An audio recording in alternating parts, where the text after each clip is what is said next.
cannot rule Nigeria, and I want to remove the curse today. You know what happened? The day they killed Tafawa Balewa, they removed his turban, they poured wine on his head, forced him to drink, and shot him. And while he was being killed, he said, none of your tribe will ever rule Nigeria. It's not a new thing I'm saying. And I said I want to break the curse today because these Igbos were not part of those people. You cannot overgeneralize. And I went into the Bible, I showed them Genesis 49. Reuben! You are my firstborn. You will not excel. You went to my couch. You defiled my couch. You're unstable as water. But God raised Moses. Said, let Reuben live and not die. And let his men not be few. I said, on the authority of God's word, I reverse the curse of Tafawa Balewa over the Igbo generation. You will have access to the throne like any other person. Do you understand this? If you don't rise above tribal and religious, gosh, God help me. If you don't rise above it, you can't fix a nation. You can't repair the breach. You can't restore the past to dwell in. But that's Isaiah 59. When he found no man, he said he put the breastplate of righteousness. He wore everything to fight this battle. And he stood. He said, when the enemy shall rush in like a flood, since I fought this battle of righteousness, the Spirit of God will raise a standard against him and then enter into covenant with us. Are you ready for this? Do you want me to be honest or just speak, political correctness here? But I choose to be honest with you. I choose to be honest with you. And for me to be honest with you, I have to go back a little bit. But let me start with the situation that we're facing in this country today.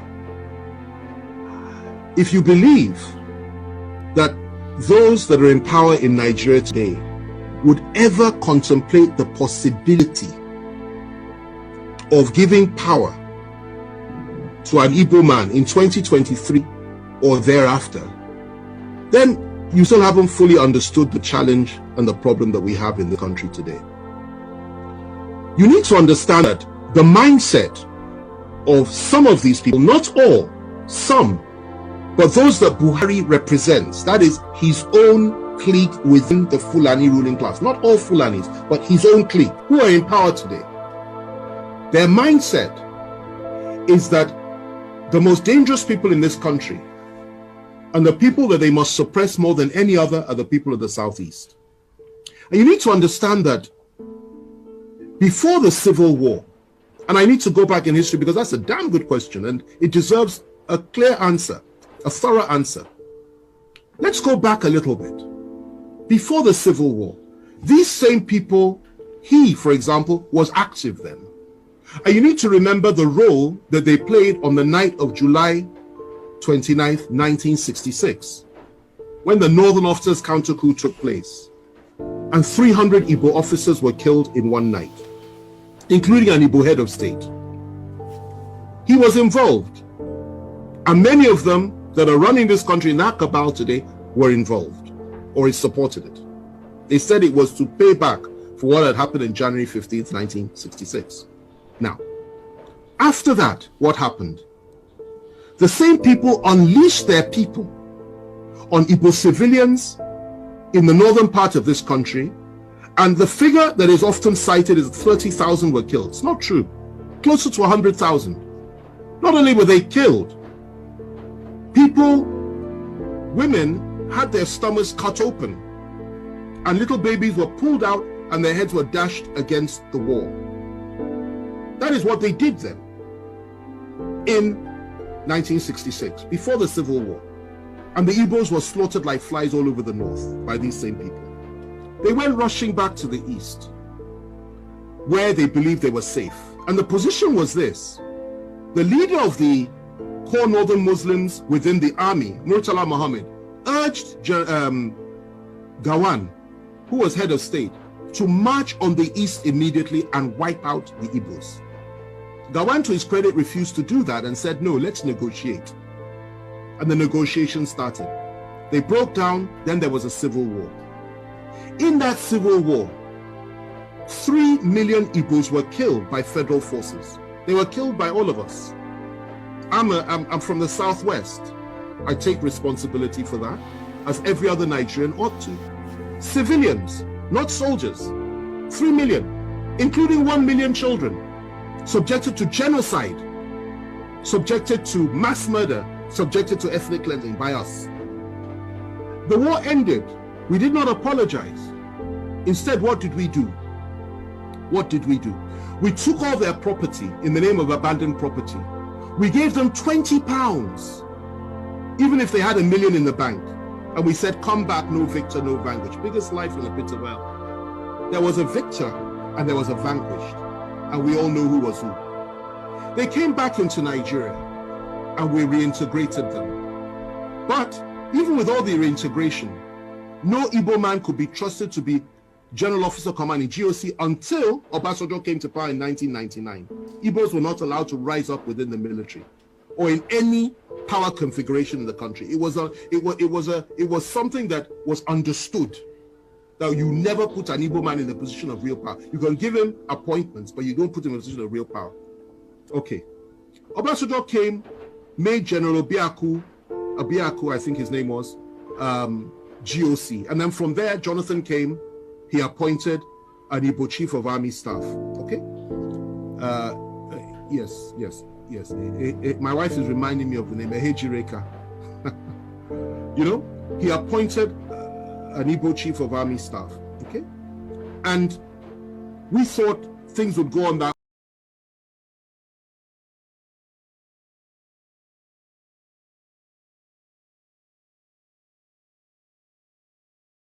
There'll be a reintegration of the Igbos. And Obasanjo integrated many Igbos, people like Obi Ezekwesili.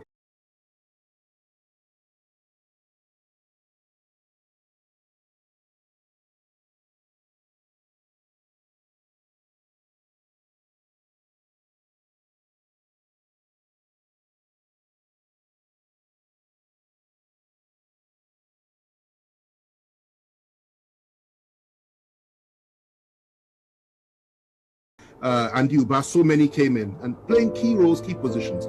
We thought things would get better.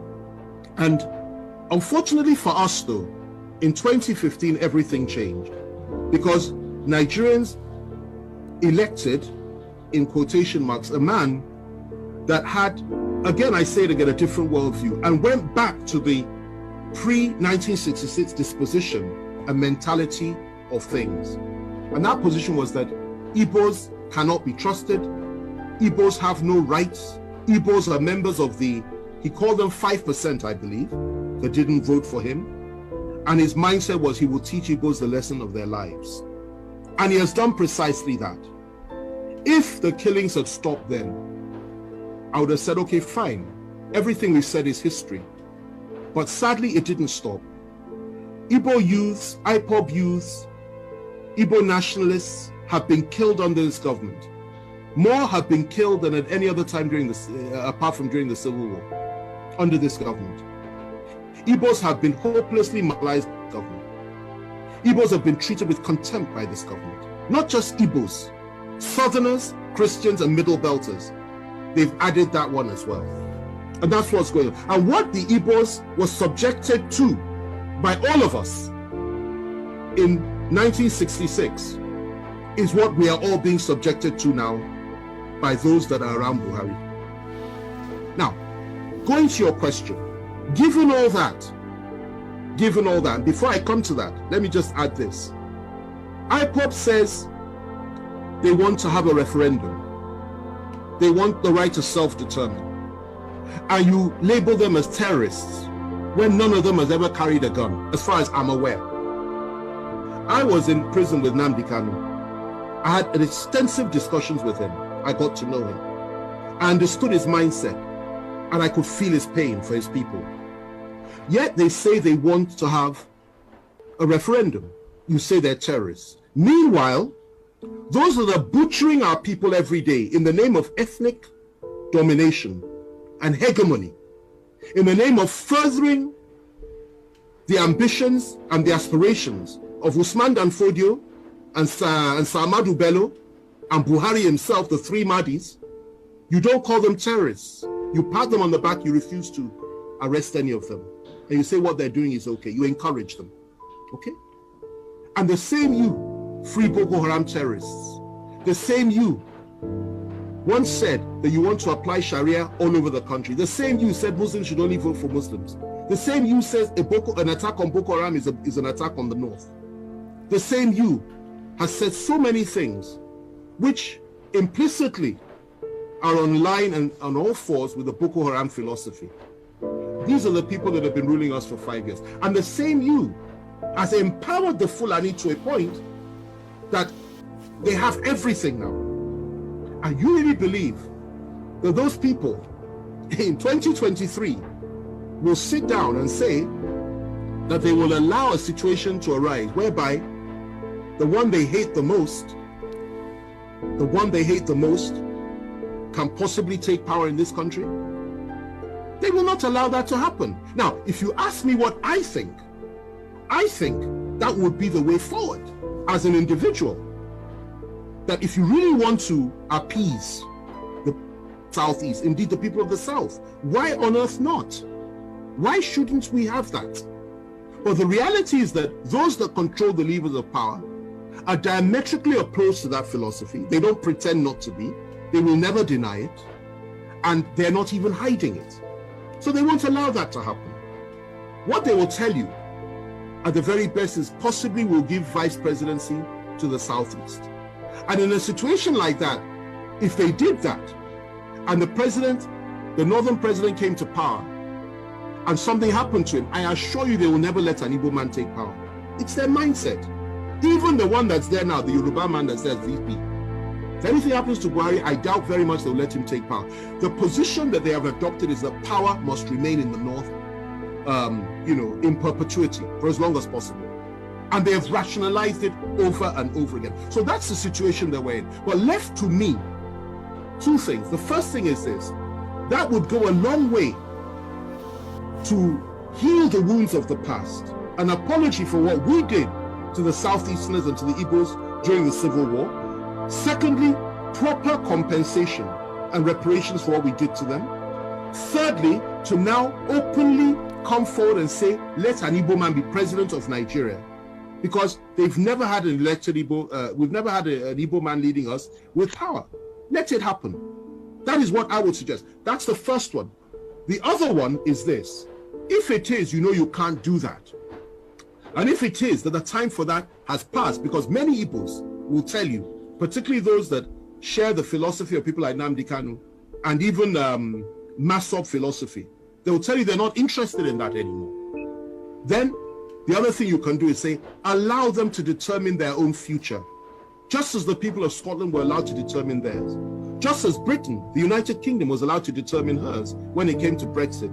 Just as so many other countries in the world, through a referendum and exercising the right of self-determination. And I think that would make far more sense than to say just give them an Igbo presidency, which you and I know is not likely to happen.